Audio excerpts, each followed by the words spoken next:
한의사장으로서의 한의사 김윤희입니다. 네, 질염, 항생제 복용하면 끝? 아니죠. 한 달간은요, 꼭 질내 환경을 회복을 시켜야 합니다. 보통 이제 질염이 생기면 일단 산부인과 가서 검사하고 또 항생제를 복용하게 되죠. 그러면 증상이 좋아지게 됩니다. 그래서 보통은 질염 다 나았다 이렇게 생각을 하고 친구 만나서 술 먹고 또 밤늦게까지 유튜브 이렇게 보고 일상생활을 그대로 진행하는 경우가 많습니다. 그런데 문제는 뭐냐면요, 2~3주가 지나면 또다시 질염 증상이 스물스물 또 시작이 된다라는 거예요. 자, 그 이유가 뭐냐면요, 이 항생제는요, 유익한 세균과 유해한 세균을 구분을 하지는 못합니다. 다시 말하면 그냥 다 몽땅 다 죽여버리게 되는 거예요. 그래서 우선 위장관 내에서 미생물들이 죽게 되고 또 장내 미생물도 죽게 되죠. 그래서 항생제만 먹으면 소화가 잘 안 되고 또 설사를 하는 경우가 많이 생기게 됩니다. 그런데요, 이 여성 질내에도 유익한 균과 유해한 균들이 있죠. 유익균의 대표적인 것이 바로 락토바실러스. 자, 항생제를 먹고 나면은요, 유해한 균들도 죽지만 이렇게 유익한 락토바실러스도 다 사멸이 되게 됩니다. 유해균이 사멸이 되니까 질염이 다 치료된 것처럼 이렇게 보이는 거예요. 자, 그런데 이제 건강한 질내 환경이라는 것은 이 락토바실러스 유산균이 잘 정착을 하고 있어야 하는데, 이렇게 한번 줄어든 뒤에는요, 다시 서식하기가 어려워져요. 이때를 틈타서 이 항생제에 살아남은 몇몇 강한 나쁜 균들이 빠르게 증식을 하면서 질염이 다시 재발을 하게 되는 거죠.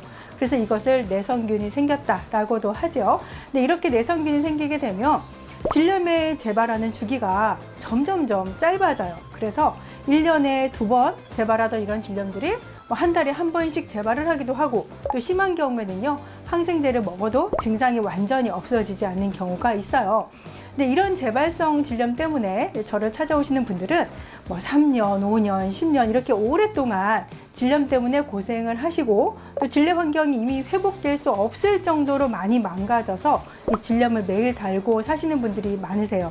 저는 이런 분들에게 항생제 끊고 또 락토바실러스가 살기 좋은 질내 환경을 회복을 해서 재발하지 않도록 치료를 해드리고 있는데요. 저희 환자들에게도 알려드리는 질내 환경을 회복시키는 방법 5가지 알려드리도록 하겠습니다.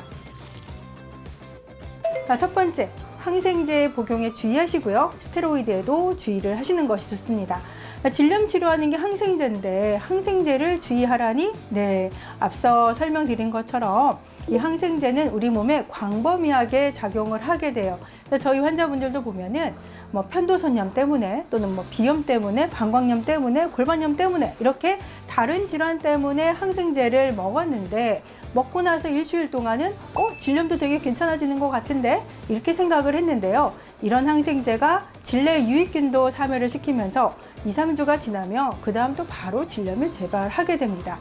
그래서 항생제만 먹고 나면 질염이 재발해요 라고 하는 환자분들이 많죠. 그래서 어떤 질환이 심하면은요, 항생제를 안 먹을 수가 없잖아요. 그런데 유익균이 회복될 수 있는 최소 한 달간은 감기를 포함해서 어떤 염증성 질환이 생기지 않도록 건강관리에 신경 써주시고요.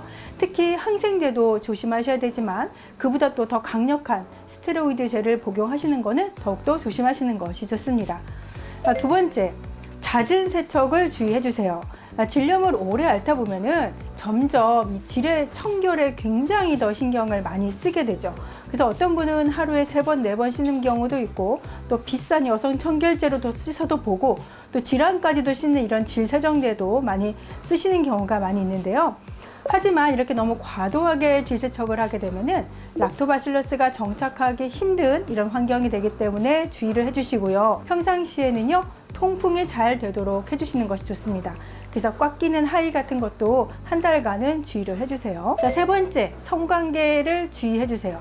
질염 때문에 항생제를 먹으면서 치료 중이라고 하면은 한 달간은요, 성관계 주의해 주시는 것이 좋습니다. 락토바실러스가 다시 서식하기 위해서는 시간이 필요한데, 그 사이에 성관계로 인해서 질내 산도가 높아지게 되면 질내 환경이 또다시 무너질 수가 있거든요.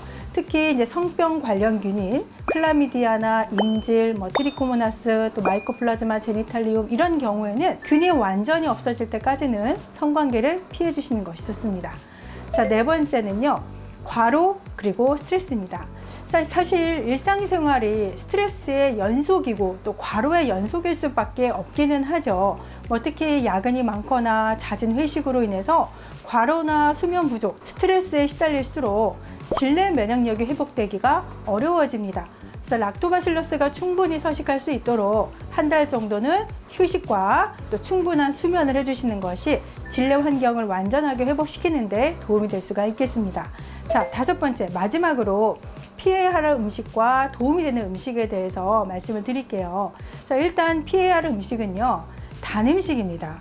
설탕이라든지 또 당류가 많이 들어간 초콜릿, 과자, 케이크빵, 또 탄산음료, 또 혹은 실험류, 이런 단 음식을 많이 먹게 되면 혈당이 높아지게 되는데요.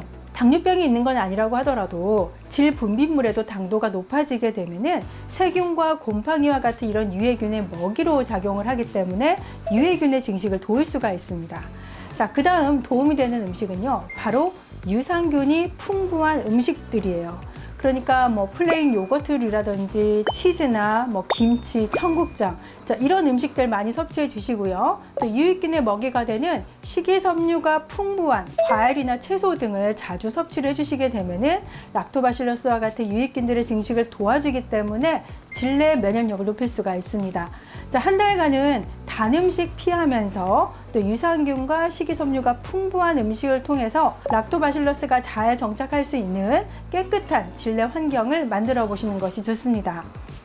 질염 때문에 항생제 자주 복용하시고 또 자주 재발하신다면 앞서 말씀드린 5가지 방법을 꼭 한 달간은 해보시고요. 질염 탈출 성공하시기를 응원합니다. 자, 저는 다음에도 여성에게 좋은 영상으로 찾아뵙도록 하겠습니다.